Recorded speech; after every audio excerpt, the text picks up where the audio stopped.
बहुत समय पहले कैलाश पर्वत पर भगवान शिव और माता पार्वती निवास करते थे। उनका जीवन अत्यंत शांत और दिव्य था।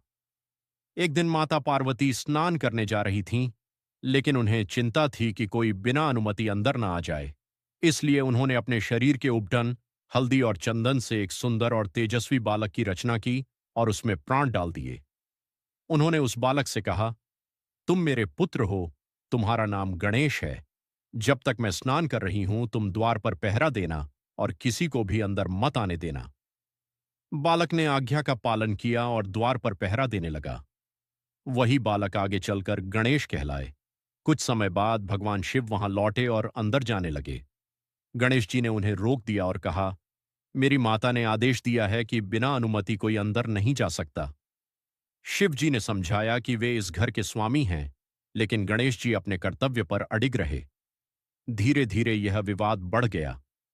शिव जी के गणों ने गणेश जी को हटाने की कोशिश की, लेकिन गणेश जी ने अकेले ही सभी को परास्त कर दिया। यह देखकर भगवान शिव क्रोधित हो गए और उन्होंने अपने त्रिशूल से गणेश जी का सिर काट दिया।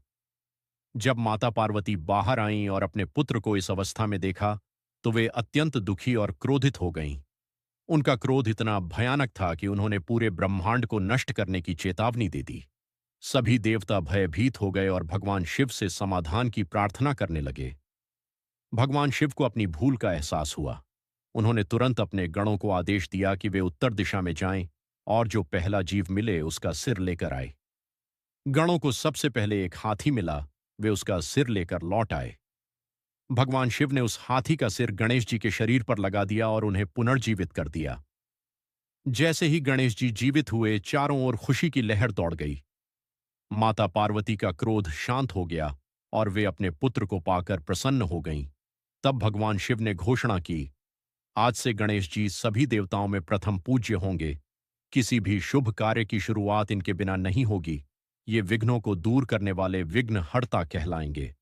इसके बाद गणेश जी का यश चारों ओर फैल गया। वे बुद्धि, ज्ञान और समृद्धि के देवता माने जाने लगे। कुछ समय बाद देवताओं के बीच एक प्रतियोगिता हुई कि कौन पहले पूरे संसार का चक्कर लगाकर आएगा। गणेश जी और भगवान कार्तिकेय दोनों इसमें शामिल हुए। कार्तिकेय जी अपने तेज मोर पर बैठकर तुरंत निकल पड़े, लेकिन गणेश जी ने अपनी बुद्धि का प्रयोग किया। उन्होंने अपने माता पिता शिव और पार्वती जी की 3 बार परिक्रमा की और कहा, मेरे लिए आप ही पूरा संसार हैं। उनकी इस बुद्धिमत्ता से सभी देवता प्रसन्न हो गए और उन्हें विजेता घोषित किया गया। एक और प्रसिद्ध कथा में महर्षि वेदव्यास ने महाभारत लिखने का निर्णय लिया। उन्हें एक ऐसे लेखक की आवश्यकता थी जो बिना रुके उनकी वाणी को लिख सके। उन्होंने गणेश जी से प्रार्थना की। गणेश जी ने शर्त रखी कि वे बिना रुके लिखेंगे, लेकिन वेदव्यास जी को भी बिना रुके बोलना होगा।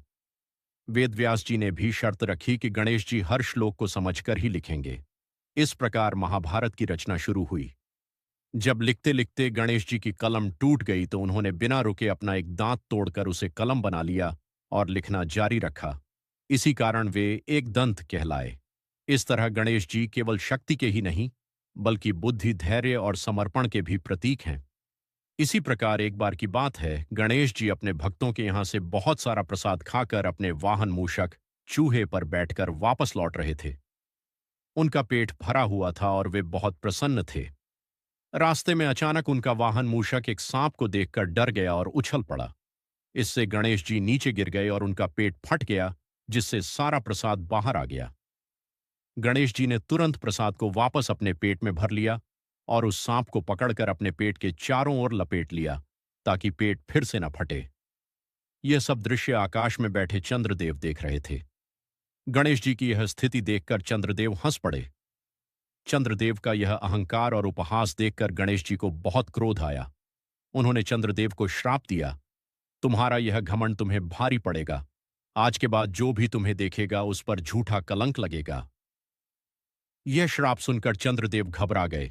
उनका तेज कम हो गया और वे लुप्त होने लगे।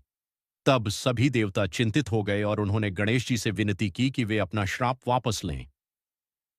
देवताओं की प्रार्थना सुनकर गणेश जी का क्रोध शांत हुआ। उन्होंने कहा, मेरा श्राप पूरी तरह वापस नहीं होगा, लेकिन इसका प्रभाव कम कर दिया जाएगा।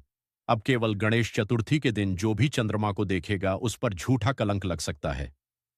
तभी से मान्यता है कि गणेश चतुर्थी की रात चंद्रमा को नहीं देखना चाहिए। सीख। माता पिता का सम्मान सबसे बड़ा धर्म है। बुद्धि और धैर्य से हर कठिनाई को पार किया जा सकता है और क्रोध हमेशा विनाश की ओर ले जाता है। ऐसी कहानी सुनने के लिए लाइक, शेयर और हमारे चैनल को सब्सक्राइब करें